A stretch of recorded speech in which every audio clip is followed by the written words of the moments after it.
One of the problems with e-waste recycling is that a small percentage of countries produce the majority of the e-waste. So for example, more than half of the global production of e-waste is produced by China, the leading producer of e-waste, second by the United States, third Japan, fourth India, fifth Germany, and sixth Russia.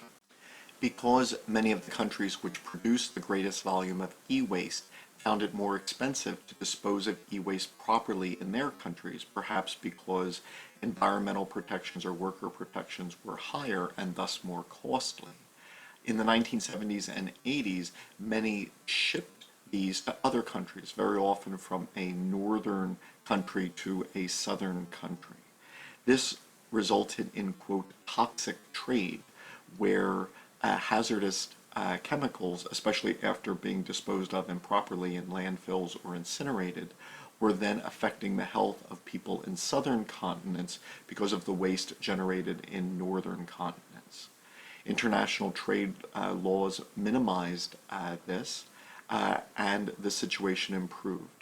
In 2015, China, which had been accepting much of the e-waste and recyclables from other countries, decided that it would no longer do so.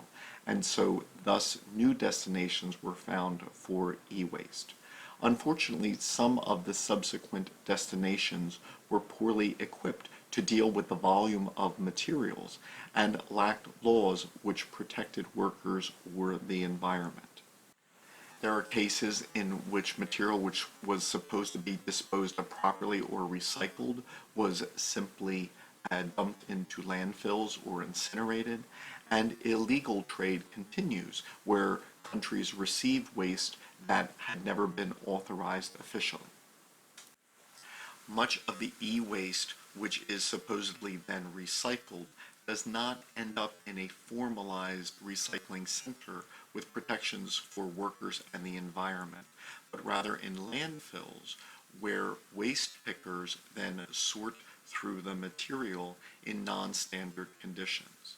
While these waste pickers do often have higher earnings than the minimum salary in their area, the substandard conditions in which they work open them to increased risk of hazards such as cancer, respiratory illness, and landfill collapse.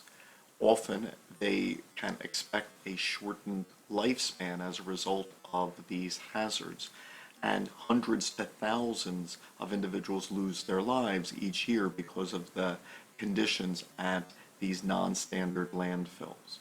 In addition to the waste pickers themselves, the disposal of this material, which once again can leach toxic metals, the incineration of which can produce toxic chemicals, can then affect the towns and villages nearby, even those who aren't specifically working in the landfill, especially children and pregnant women.